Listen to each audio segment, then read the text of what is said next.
तृतीय वंदन सब संत जन, अनंत कोट जन सार। जाकी पद रज परसता, हंस उतर जय पार। भक्ति भक्त भगवंत बपुए, जिनके पद वंदन किया, नाशत विघ्न।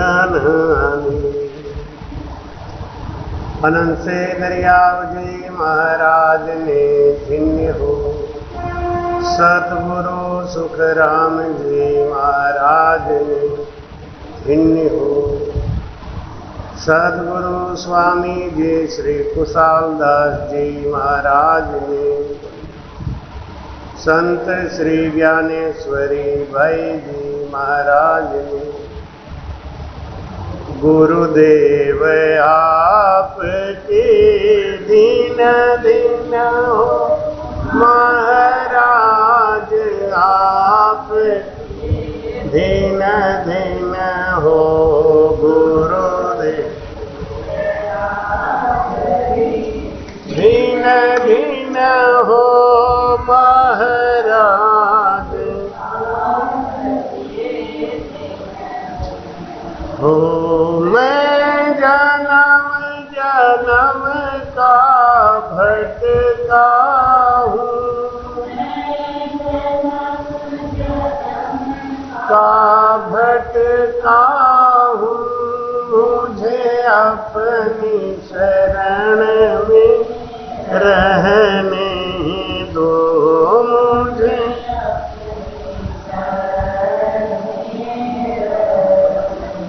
दो गुरुदेव आपकी दीन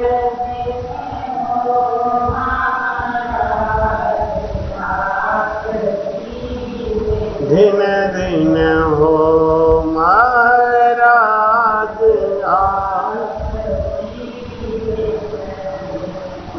भक्ति विसारी राम की, मानव देहि पार।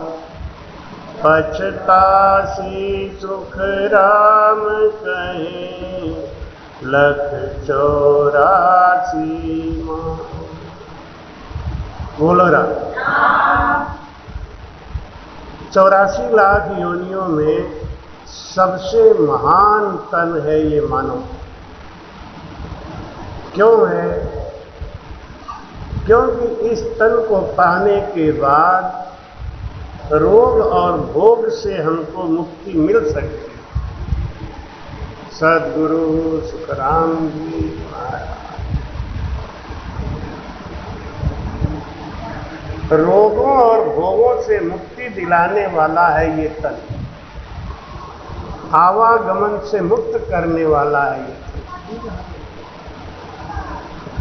सुरपुर नरपुर नागपुर, तन दुख मिटे न किए। तन दुख वादिन जावसी, जादिन धरे न दे। जब तक शरीर धरेंगे, जब तक हमको कोई भी तन मिलेगा, दुख तो मिलेगा।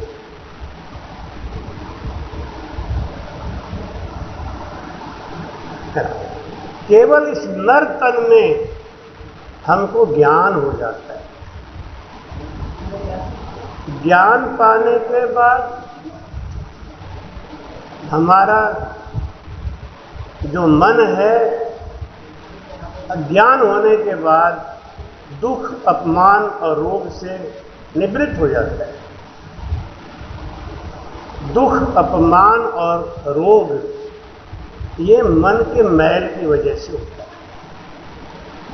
जब तक हम ये समझते हैं कि भगवान है ही नहीं, जब तक हम ये समझते हैं कि हम ही करने वाले हैं, हमको दुख, अपमान और रोग का सामना करना पड़ेगा। जिस दिन ये भावना आ जाएगी कि हम तो कुछ है ही नहीं, बस करनहार समरथ है न्यारो तो शू कछु न सरिये रे साहेब जी शू डरिए मन रे साहेब जी शू डरिए। ऐसी स्थिति जिस दिन आ जाएगी हम सुखी हो जाएंगे। तन धर सुखिया कोई नहीं देखा जहां देखा तहां। लेकिन ये ज्ञान आएगा कैसे? ये आएगा भक्ति से। भक्ति विसारी राम की। अब भक्ति तो सब कर रहे हैं, कौन नहीं कर रहा है भक्ति? सब कर रहे हैं, लेकिन भक्ति भी अलग अलग प्रकार की। हम भक्ति में भी स्वार्थी हो गए। हम भक्ति में भी फायदा जानते हैं कि धर्म अर्थ काम और मोक्ष, ये दो चीज में, दो चार चीज में दो तो भाग्य से और दो पुरुषार्थ से मिलता है।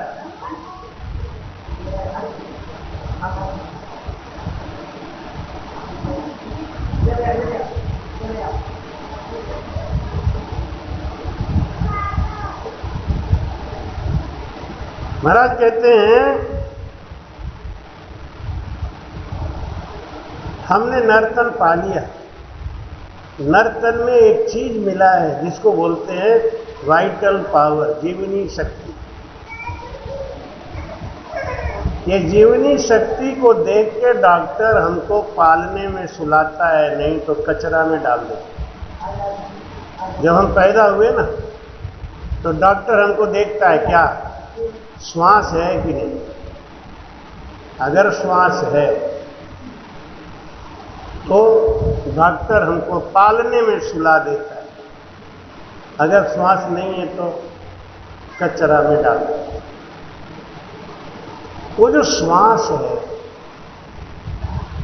ये जो इंद्रियों को चलाने का जो ताकत है, उसको बोलते हैं जीवनी शक्ति।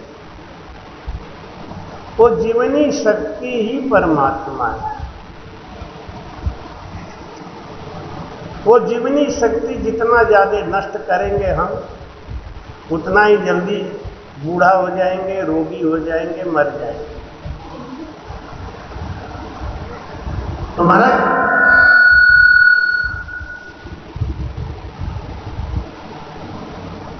आदमी चाहता है कि हमारा शरीर निरोगी रहे। कौन रोगी होना चाहता है? हमें भय नहीं रहे, हमको डर नहीं रहे। कौन नहीं चाहता है? सब यही चाहते हैं, लेकिन उसको पाने का जो साधन है वो गलत है। वो साधन ही गलत लेके बैठ गया है। अहम वैश्वानरो भूत्वा प्राणी नाम देहमाश्रित प्राणापान समायुक्त पचाम्यन्नम चतुर्विधम। भगवान कहते हैं मैं प्राणियों के अंदर रहता हूं, फिर प्राणी रोगी क्यों हो जाता है? भगवान कहते हैं मैं प्राणियों के अंदर खाना पचाता हूं, तो आदमी को कब्ज क्यों हो जाता है? उनका भगवान कमजोर क्यों है? क्योंकि हमको नाना प्रकार की चिंता लगी। चिंता और चिता इस जग में दोनों एक कहाती हैं। चिंता दोनों सहज बनाती है। मालिक पर विश्वास अगर रख, मालिक पर विश्वास अगर रख, चिंता दूर भगाए जा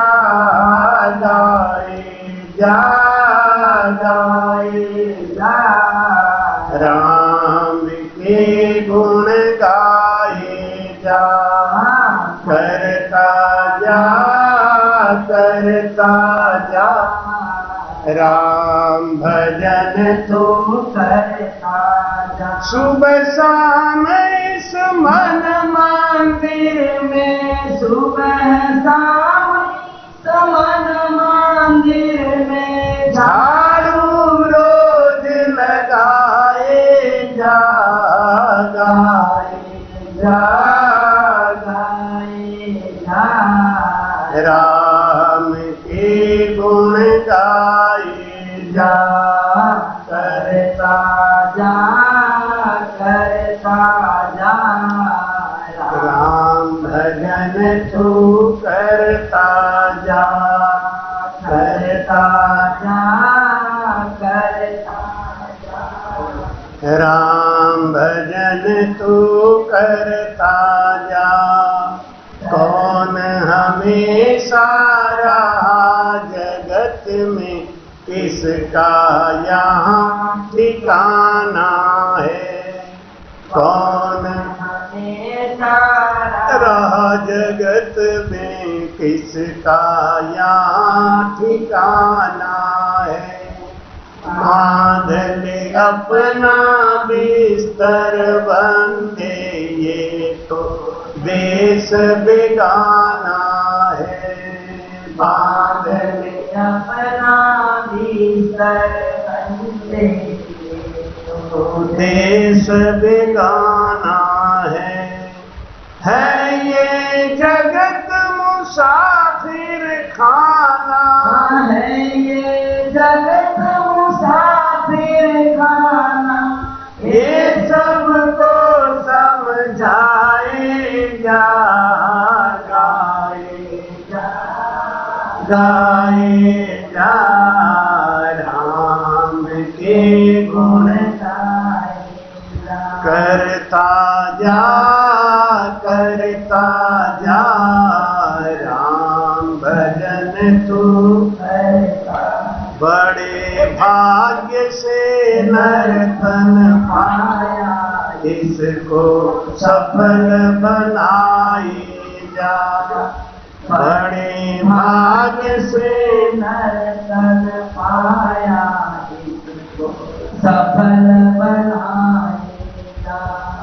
श्वास श्वास में राम सुमर के, मन का ज्योत जलाए जा। श्वास श्वास में राम सुमर के, मन का ज्योत जलाएगा। अंतर मन में प्रेम का अनुभव, अंतर मन में प्रेम का अनुभव करके ब्रह्म बताए जा, गाए जा, गाए जा। राम के गुण गाए जा, करता जा, करता जा।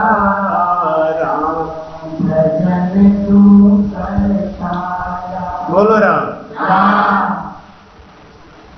वो हमारी जो जीवनी शक्ति है, वो नष्ट कैसे होती है, वो शक्ति आती कैसे है और नष्ट कैसे है। उस शक्ति को बढ़ाने का जो तरीका है, उसमें कई साधन हैं। एक तो नींद से बढ़ती है, एक उपवास से बढ़ती है।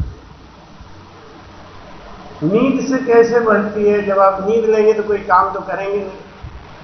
नींद लेने वाले को टेंशन नहीं है, तो वो समय जो है ना, वो हम भगवान के पास होते हैं, चार्ज होते हैं। जैसे आपके मोबाइल की बैटरी डिस्चार्ज हो जाती है, तो आप उसको बिजली से कनेक्ट करते हैं, तो वो चार्ज होती है।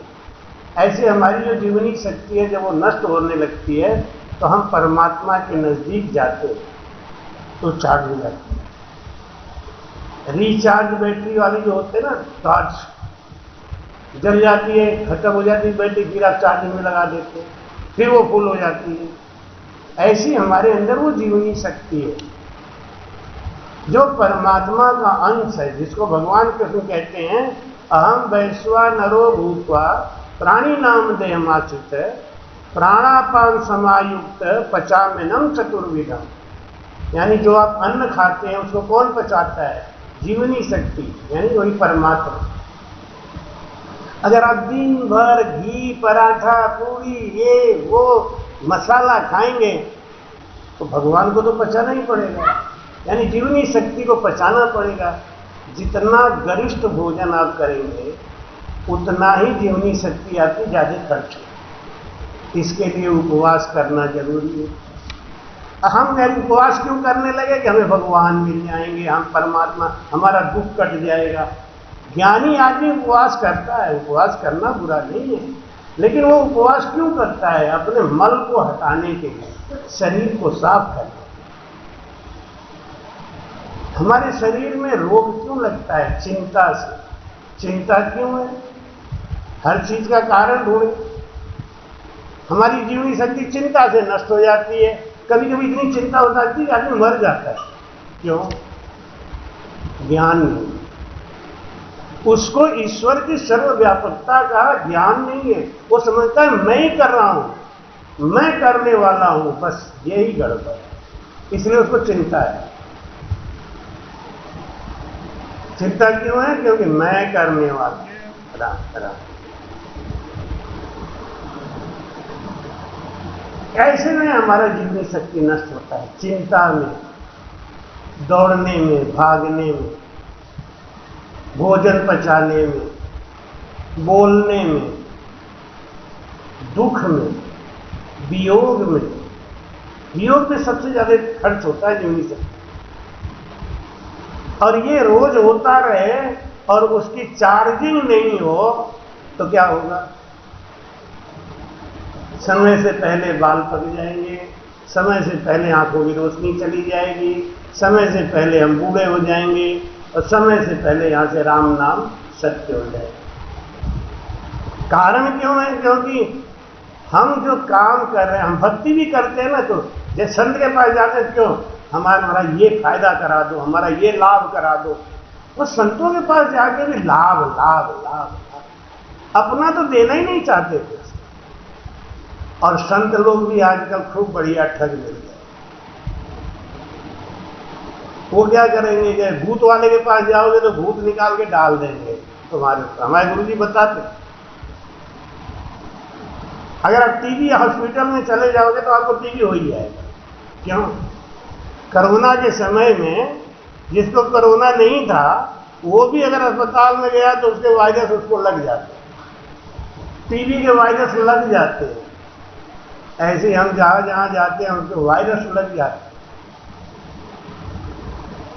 क्यों? हम अज्ञानी हैं, हमको ज्ञान नहीं है। ज्ञान कैसे आता है? बिनु सत्संग विवेक न होई, और राम कृपा बिनु सुलभ न सोई।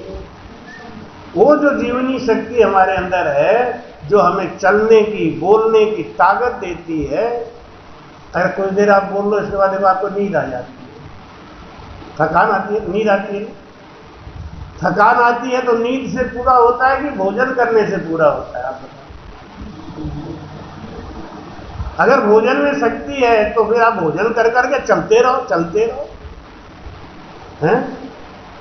तो हम नींद क्या कहते हैं? कोई खा लो, खाना खा नहीं, अभी थकान बहुत है, हमें एक दिन सो लेने दो। क्या चाहता है? जीवनी शक्ति को जगाना चाहता है। अगर आपको नींद लेने का मौका नहीं मिल रहा है तो क्या करना है? आपको भजन करना है। सबसे ज्यादा जीवनी शक्ति बढ़ती है भजन करने। और भजन कौन करेगा? भजन सबसे नहीं होता। भजन सब काम हो जाता है, लेकिन भजन नहीं होता। यज्ञ करा लो, जप करा लो, हवन करा लो, सब कुछ करा लो, नचवा लो, कुदा लो, सब कुछ करा लो, भीड़ बढ़ा लो, बिना खाए रख लो, सब कुछ करा लो, भजन नहीं होता। और जब कमाई नहीं होगी तो उधार ले लेके कब तक खाओगे? ये उधार लेना है, खुद कमाई नहीं करेंगे। और खुद कमाई नहीं करोगे, उधार लेके खाओगे। कभी ये महाराज के पास भागे, कभी वो महाराज के पास भागे, कभी वो महाराज के पास भागे। अरे महाराज ने हमारा इतना लाभ कर दिया, महाराज। खाओ उधार, कब तक खाओ?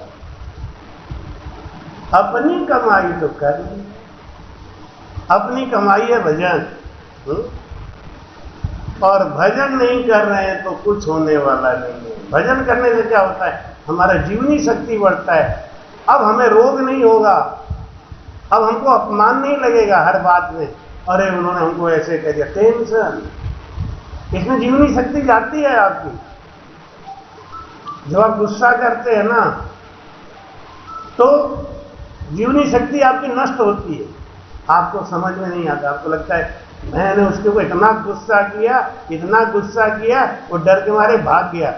वो भाग गया, सब कुछ किया, अच्छा रहा, उसका तो कुछ खर्चा नहीं हुआ, आपका तो सब कुछ गया। हम बड़े खुश होते हैं, मैंने मार में गुस्सा आकर भगा दिया। तो ये रोग, ये अपमान, ये सब स्थिति, मृत्यु, बुढ़ापा, ये सब कारण है जीवनी शक्ति नष्ट होने का। और वो जीवनी शक्ति बढ़ती कैसे है? नींद में, भजन करने में। सबसे ज्यादा तो भजन करने, या तो खूब अधिक से अधिक नींद लो। जो नींद लेने वाला देखते हुए ना, कुंभकर्ण कितना मोटा था, कुंभकर्ण कितना भारी था, कितना बलवान था। क्यों? सोता बहुत था। सोने वाले को जीवनी शक्ति बढ़ती है। क्यों? खा पी लिया, पचा रहा है क्यों। लेकिन अगर आप सोते रहोगे तो पढ़ाई कब करोगे, सोते रहोगे तो नौकरी कब करोगे, ये भी जरूरी है ना। तो इसलिए बैलेंस बनाया है, कम से कम इतना नींद लेना जरूरी है। क्यों? जीवनी शक्ति बढ़ती है। 1-2 घंटा सत्संग करना बहुत जरूरी है, इससे जीवनी शक्ति बढ़ती है। आपके समझ में नहीं आता। क्यों? जितनी देर हम सत्संग सुनते हैं ना, हमको लोग फोन कर करके बताते हैं, महाराज हम दिन भर काम करते हैं, बहुत काम करते हैं। मालूम है क्यों? कान में आपका सत्संग लगा के और लगे रहते, मुझे ध्यान ही नहीं रहता है कितना काम हो गया, कितना नहीं हुआ, ये भी करना, वो भी करना। मोबाइल जेब में, कान में ईयरफोन, काम करते जा रहे हैं। बर्तन माजना, कपड़ा हटाना, ये कर, कितना काम खत्म कर लिया, थकान नहीं आई। क्यों नहीं आई? क्योंकि मन संगत में लगे। तमाई कहते हैं कि भक्ति भाव सो उपजे, सुन जो सब संसार, जन सुख देव जी कहते हैं सब विद बोला राम।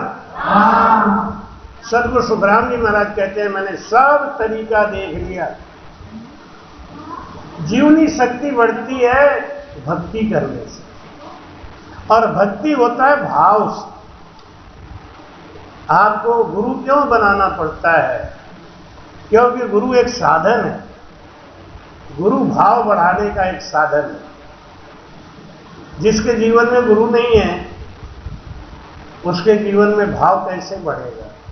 और भाव नहीं बढ़ेगा तो आप जानते हो, नफो वस्तु में नहीं है, नफो भाव में हो। भाव विहूणा किशन दास, बैठा भोगी बोलो राम। जब हम गुस्सा करते हैं ना, क्रोध करते हैं, अहंकार होता है, तो हमारी जीवनी शक्ति नष्ट होती है।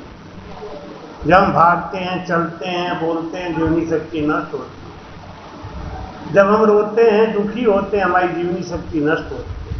जीवनी शक्ति नष्ट होने के तमाम साधन हैं, लेकिन उसको बढ़ाने का हमारे पास कोई ज्ञान नहीं है। एक ही चीज है, वो है संगत। संग बिना तो भाव नहीं, भाव बिना नहीं प्रीत, प्रीत बिना सुखराम के नहीं भजन रोग। तो भक्ति भाव सूपजे। भक्ति कैसे पैदा होती है? भाव से। भाव कैसे बनता है? संगत मिलने से। साल में आपके यहाँ एक ही बार संगत होता है, लेकिन कितना भाव बन जाता है। 5 दिन में ही कितना भाव बन जाता है। हमको लगता है नहीं हमको भजन करना है। ये सब क्यों है? संगत मिलने से। लेकिन उसके बाद में धीरे धीरे कुसंग मिलते मिलते मिलते मिलते वो चीज दब जाती। तो बड़ा समझाते हैं, राम राम राम राम राम। प्रथम दया विचारिए, छूटे कड़वी बाण, तो भक्ति सुख राम कहें, जद तद उपजे आन। बोलो राम। भक्ति लाना है ना, तो वाणी में मिठास लिया, दया लिया। दया कब आएगी? जब हम ईश्वर की सर्वव्यापकता का एहसास करेंगे कि जो तत्व हमारे अंदर है वही इनके अंदर भी है, और जिनको हम बुरा बुरा बोल रहे हैं वो भी भगवान है, वो भी ईश्वर है। तो हमारे अंदर दया आ जाएगी। प्रथम दया विचारिए छूटे कड़वी बात। हमारी वाणी में मिठास आना चाहिए, तो भक्ति आ गई। इसका मतलब है आपके अंदर भक्ति आ गई। आज कहते हैं गुरुदेव मेरे दाता, मुझको ऐसा वर दो। गुरुदेव मेरे दाता, मुझको ऐसा वर दो। सुमिरन सत्संग सेवा, झोली में मेरे भर दो। सुमिरन सत्संग सेवा, झोली में मेरे भर दो। गुरुदेव मेरे दाता, मुझको ऐसा वर दो। नफरत जो करे हमसे, हम उनसे प्यार करें। नफरत जो करे हमसे, हम उनसे प्यार करते हैं। जो हमारा बुरा, उनका सत्कार करें। नफरत को बदल करके प्रेम का रंग भर दो। सुमिरन सत्संग सेवा, झोली में मेरे भर दो। सुमिरन सत्संग सेवा, झोली में मेरे भर दो। गुरुदेव मेरे दाता, मुझको ऐसा वर दो। सबरी की तरह सेवा और प्यार हो मीरा सा। सबरी की तरह सेवा और प्यार हो मीरा सा।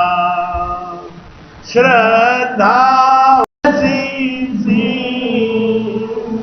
और बोल कबीरा। श्रद्धा तुलसी सी और बोल कबीरा। ये अर्ज करे प्रेमी, सतगुरु पूरी कर दो। सुमिरन सत्संग सेवा, झोली में मेरे भर दो। सुमिरन सत्संग सेवा, झोली में मेरे भर दो। गुरुदेव मेरे दाता, मुझको ऐसा वर दो। सुमिरन सत्संग सेवा, झोली झोली में मेरे भर गुरुदेव मेरे दाता को ऐसा मेरे मन के मंदिर में गुरुदेव तू बस जाओ मेरे मन के मंदिर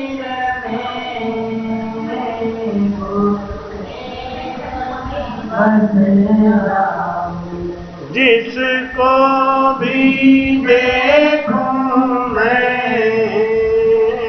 तेरा रूप नजर आवे जिसको भी देखूं मैं तेरा रूप नजर आवे ये अर्ज प्रेमी सतगुरु पूरी कर दो सुमिरन सत्संग सेवा झोली में मेरे भर दो सुमिरन सत्संग सेवा झोली में मेरे भर दो गुरुदेव मेरे दाता मुझे को ऐसा भर दो। बोलो राम। हर आदमी चाहता है मेरे इंद्रियों में बहुत ताकत बनी रहे, बुढ़ापे तक आंखों से दिखाई देता रहे, जीव का स्वाद नहीं जाए। इंद्रियों में ताकत चाहता है, मन में निश्चिंतता चाहता है, आनंद चाहता है, भय नहीं रखना चाहता और निरोगी शरीर चाहता है। लेकिन इसके लिए उल्टा काम करता है।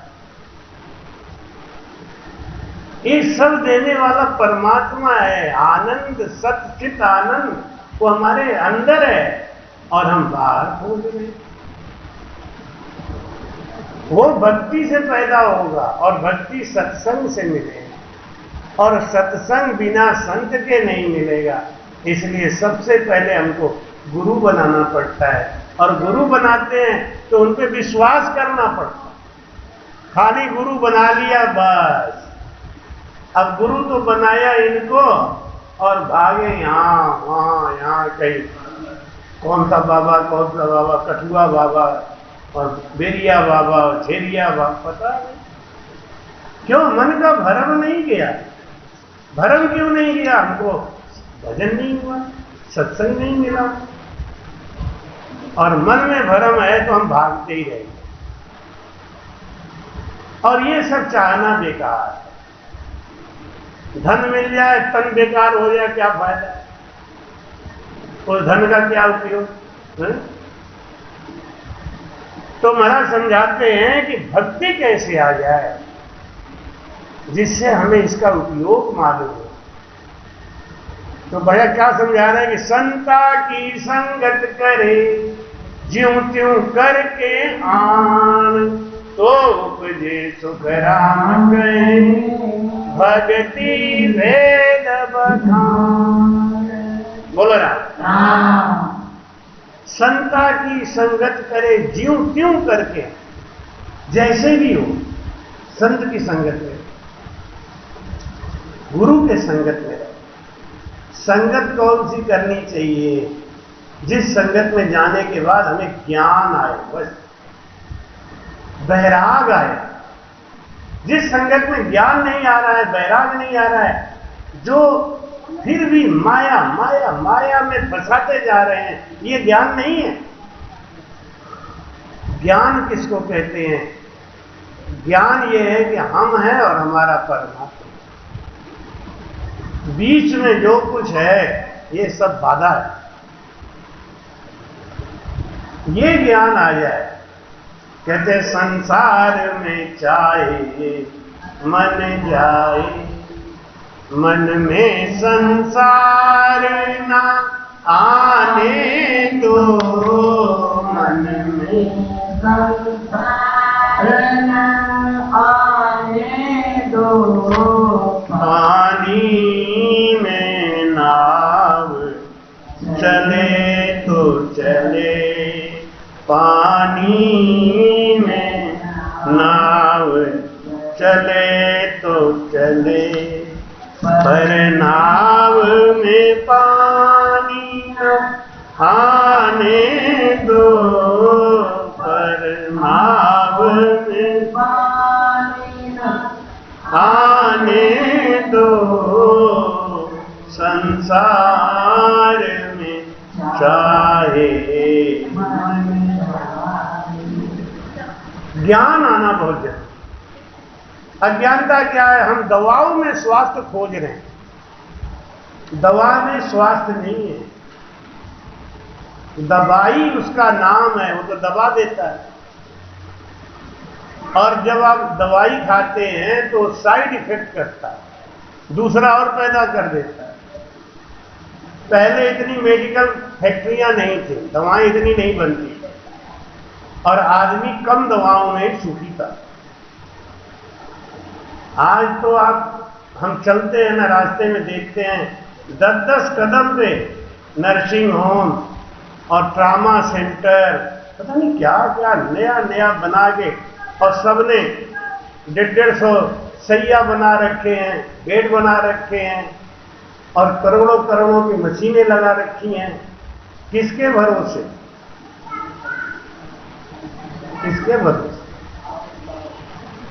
हमारे ही भरोसे। उनको कितना दुख होता होगा जब कोई दिन भर में मरीज एक भी एडमिट नहीं होता।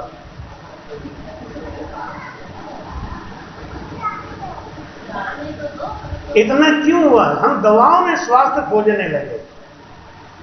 दवाओं में स्वास्थ्य नहीं, भोजन में स्वास्थ्य खोजने लगे। दवा हमको निरोगी नहीं बनाता और भोजन हमको स्वस्थ नहीं करता, बल्कि भोजन जो आप करते हैं ना, उसको पचाने में जीवनी शक्ति नष्ट होती है, खर्च होती है। भजन किया नहीं, जीवनी शक्ति को बढ़ाया नहीं, और भोजन पे भोजन किए जा रहे, खाई और चारपाई, खाई और चारपाई। क्या होगा? उस भोजन को कौन पचाएगा? जीवनी शक्ति।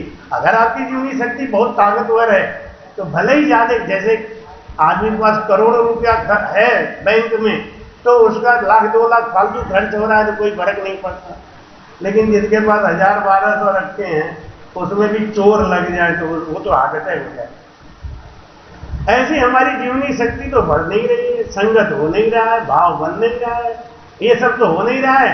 बस खाली भोजन पे भोजन, भोजन पे भोजन, तो जीवनी शक्ति खर्च हो रही है, धीरे धीरे बूढ़े हो।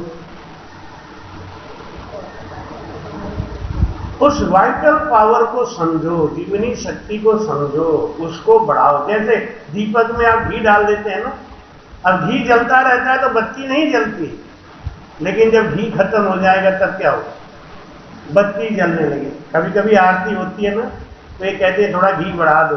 अब घी डालने में भूल गए, अब वो क्या गया, भड़क भड़क करने लगा, क्या वे बुझने ही वाला है। फिर क्या करते हैं, वो जली हुई बत्ती भी अगर आपने टाइम से घी डाल दिया फिर जलने लगा। यही हमारी जीवनी शक्ति घी का काम करती है। वो घी हमको बाहर से आता है। बाहर कहां से आता है?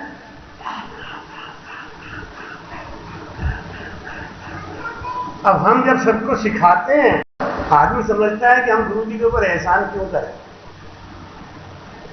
हाँ, तुम्हारा काम था, हमने गुरु बना दिया, दक्षिणा दिया कि नहीं दिया ना, अब मेरे पीछे क्यों पड़े हो, बिना बात भजन करो भजन करो भजन करो।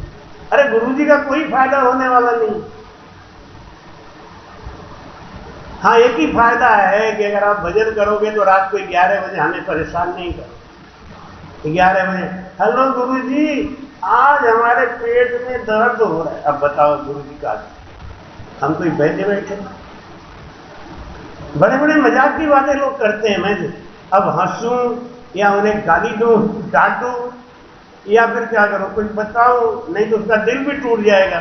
सवेरे उठ गए, महाराज जी पूरा बदन टूट रहा है, क्या करूं? अब बताओ कारण क्या है?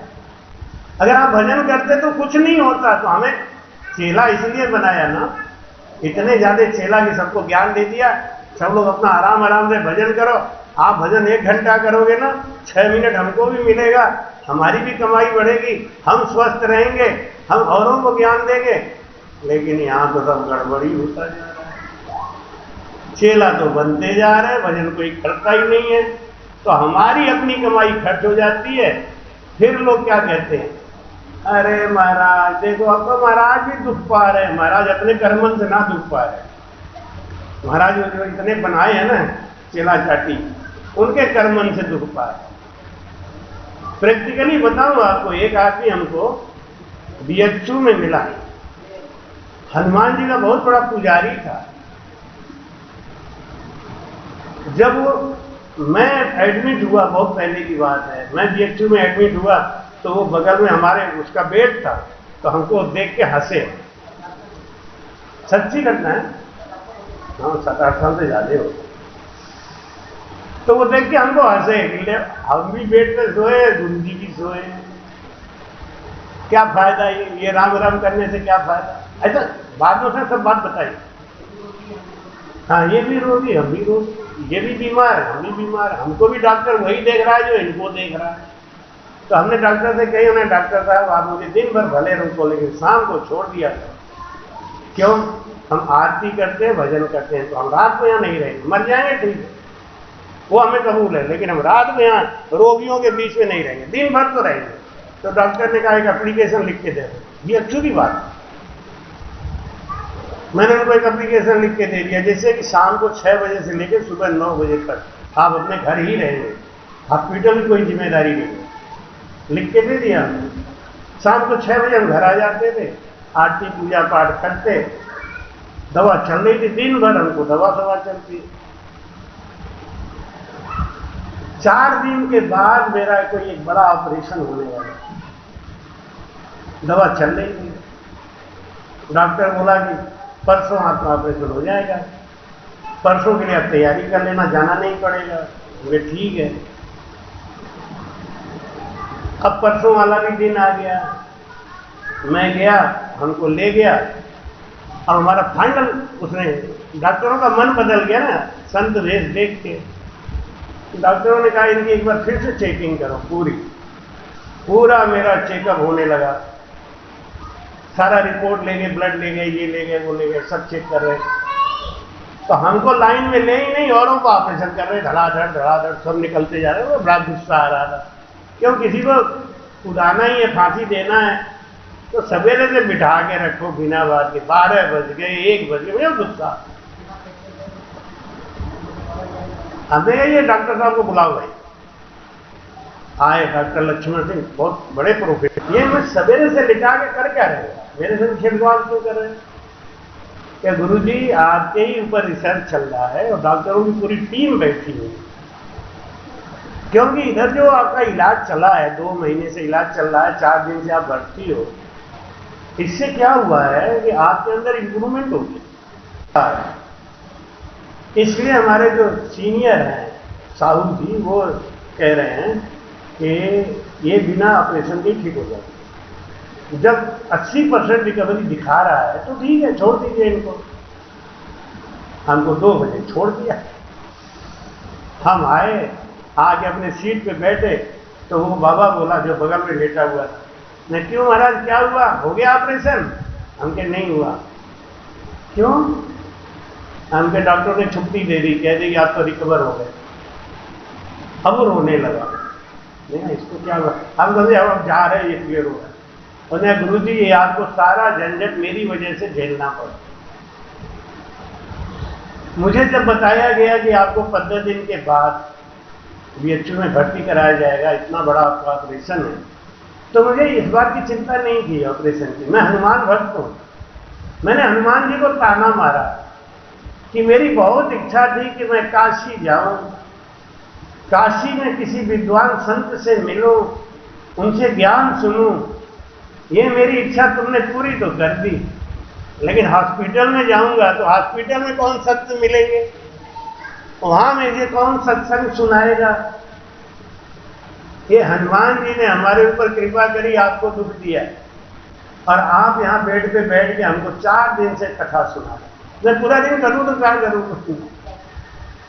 मैं तकिया लगा के मैं भी बैठ जाता था, उसको सत्संग सुनाता, पूरा दिन सत्संग। मेरा भी टाइम पास होना चाहिए कि नहीं, और अपने अंदर स्टेमिना देखनी है, ये 6 घंटा 8 घंटा सुनवा लो। तो वो खुद सुन के खुश होता है। उस दिन वो रोने लगा था, गुरु जी मुझे बहुत तकलीफ हो, मेरे कारण आपको दुख हुआ। हमने तुम्हारे कारण से दुख नहीं हुआ, तुम्हारे कारण से हमने इतनी संगत करी कि मेरा रोग कट गया। मेरे भी तो रोग दिया ना, कि नहीं वो रोग आपको था नहीं, हनुमान जी ने दिया था जिससे आप अंदर आओ। कैसे आते हैं आप अंदर, हमारे ही पेट के पास आपको सीट क्यों मिली। ईश्वर की सर्वव्यापकता पे हमको विश्वास और भरोसा होना ही चाहिए। महाराज जी कहते हैं संता की संगत करे ज्यों त्यों करके आ, तो भक्तो उपजे सुखराम के भक्ति भेद बता। हरिजन के घर आए के अनजल करे आहार, इन गुण से सुखराम कहे उपजे भक्ति विचार।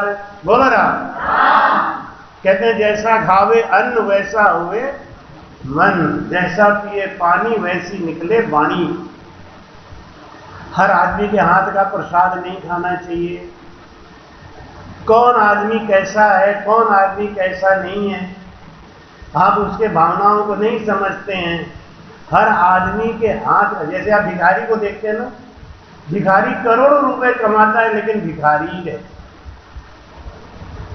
करोड़ों रुपया उसके बिस्तर के नीचे से निकला है, देखा होगा आपने। कई बार समाचार है कि भिखारी के बिस्तर के नीचे से 1 करोड़ रुपया निकला, लेकिन कोई सुख मिला उसे नहीं, भिखारी है। हाँ निकला था, जब नोटबंदी हुई ना तो एक भिखारी के बिस्तर के नीचे से करोड़ रुपया, वो बिस्तर में अपने गूदड़ी में सील के रखे हुए था।